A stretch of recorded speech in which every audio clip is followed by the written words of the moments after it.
xilligu inuu xaaluf yahay xujooyinku badan yihiin xaqiiq waxa kuugu filan xaqii dumarka oo xaniban xaqii dumarka oo xaniban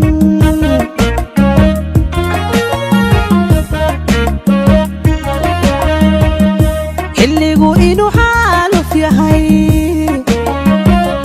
xujooyinku badan yihiin xaqiiq waxa kuugu filan xaqii dumarka oo xaniban xaqii dumarka oo xaniban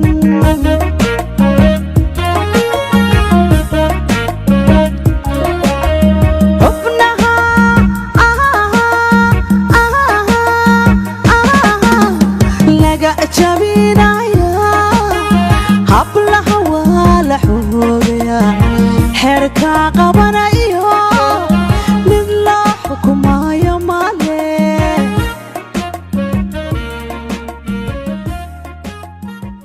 بسم الله الرحمن الرحيم السلام عليكم ورحمة الله وبركاته داوديال وصاحبكين محمد بشير حاشي oo idin la wadaagay dhacdo xanuun badan oo ka dhacday magaalada Boosaaso ee Puntland waxa magaalada Boosaaso ee Puntland ka dhacay fal naxdin leh oo ciroole iyo camoole qof kasta oo damiir islaamnimo iyo mid Soomaalinimo leh taabanayo askari ka tirsan ciidamada ammaanka Puntland ayaa magaalada Boosaaso waxa uu ku kufsaday gabar 16 sano jir ah oo lagu magacaabo Faa'iiso Maxamed Cabdi Faa'iiso waxa ugu maqaalaa in xiriir hasaawo uu kala dhaxeeyo askarigaasi iyadoo joogta xamar jacayl ay u qabto dartii ay ugu tagtay magaalada Boosaaso xiriirkii jacayl kadib askarigii wuxuu isku dayay inuu ku xadgudbo Faa'iisana way diiday kadib kufsi baa meeshii yimid iyadoo gabar kale la socda sida dad reer Boosaaso ah ama qoyskii ay ku degtay dad kamid ah ay xaqiijiyeen kadib wuxuu ku dhuftay kufsiga kadib wuxuu ku dhuftay laba xabadood oo qaybaha hoose ee jirkeeda ama ilmo galeenka kuwaas oo qaarkood inay naafeeyaan qaybteeda hoose ee jirka xitaa qalqal ay ku jirto Faa'iiso oo 16 sano jira waxa loo soo qaaday xamar waxa la keenay isbitaalka Digfeer halkaas oo warbaahinta ay kula hadashay nin wuxuu ahaa dirays qaba oo u shaqeeya dawladda Puntland kamidna ah ciidamadeeda sida uu Maxamed ka waramay iyo baabuurka markaa hadaba gabadha ugu ritay daadeedu waa 15 jir gabadha wuxuu damcay inuu faraxumeeyo gabadhaasi way la dagaalantay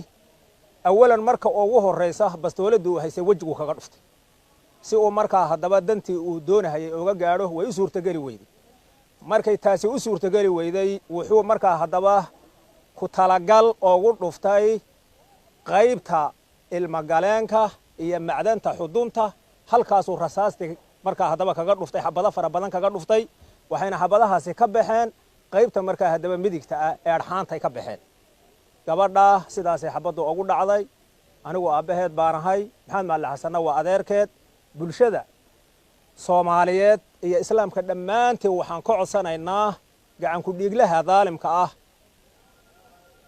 dhiiglaha daalimka ah sidii loo soo qaban lahaa ee cadaaladda loo horkeeni lahaa inay nalagala shaqeeyo haddaba sida daawanayseen Faa'iiso kufsigii iyo rasaastii uu ku dhuftay askarigaasi Puntland ka tirsan oo Boosaaso jooga ayay la jiiftaa wali askarigii Puntland ee Boosaaso dibkaas ku geystay wuxuu hanjabaad ku hayaa gabdho kale oo reer Boosaaso ah ama gabar la socotay Faa'iiso markii la kufsanayay wali ciidamada ammaanka hay'adaha garsoorka ee Puntland ma soo qaban askarigaasi waxa wararkii ugu dambeeyay sheegay inuu u soo baxsaday gaalkacyo in aabihii uu amray in la soo qabto askariga waxaan leenahay culimada Puntland siyaasiyiinta waxgaradka aqoon-yahanka ardayda war isxilqaama wax loo dul qaadan kara ma ahan hadaa leedihiin gabadhii waa gabar reer koonfureedna waa arrin kale laakiin cadaaladda ha shaqaysa dib Puntland dawladnimo iyo maamul uu ka jiro hal soo qabta askarigaas cadaaladna hal hor keeno bulshada Soomaaliyeed waxaan ka codsanayaa in loo hagar baxo Faa'iiso Maxamed oo 16 sano jir ah la kufsaday rasaasna lagu dhuftay waxaan isweydiiyey oo aan la yaabay culamaa u diinkii sharafta lahaa ee Boosaaso wariyaashii aqoonta lahaa warbaahinta ka shaqayn jiray ee Boosaaso iyo Puntland maxay uga aamuseen dhacdadan maxay uga hadli la'yihiin war reer Puntland gabadhii xamar lagu kubsado waa ka hadashaan gabadhii xamar lagu xadgudbo iyo koonfurta iyo baay iyo boqoli waad ka hadashaane saxaafadda Puntland ee sharafta leh hadday gaalkacyo joogto hadday qardho joogto hadday Boosaaso joogto hadday Garowe joogto wariyaal magac maamuusi sharaf leh oo saaxiibadii ah ku jira kuwa xuquuqda aadanaha u dooda kuwa xoriyatul qowlka kuwa xaq dumarka u dooda war wali reer Puntland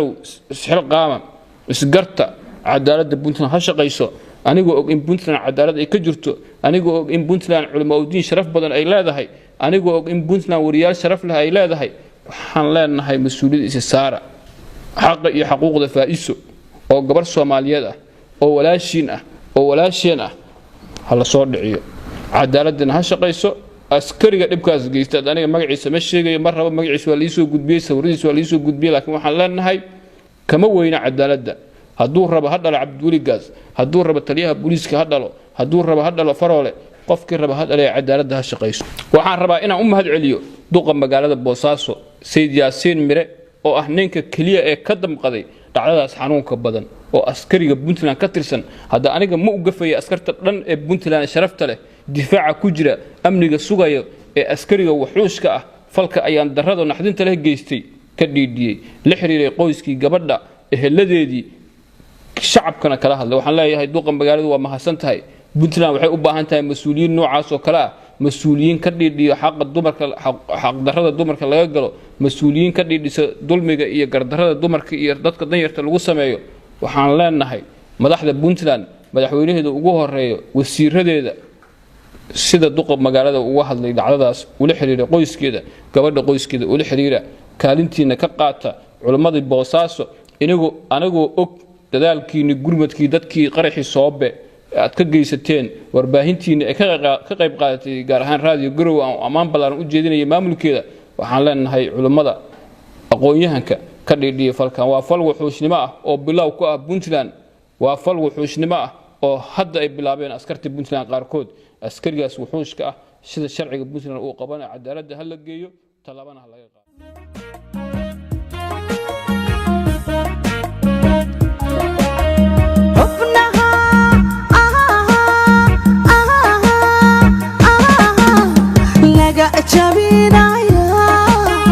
hablaha waa la xoogayaa xeerka qaba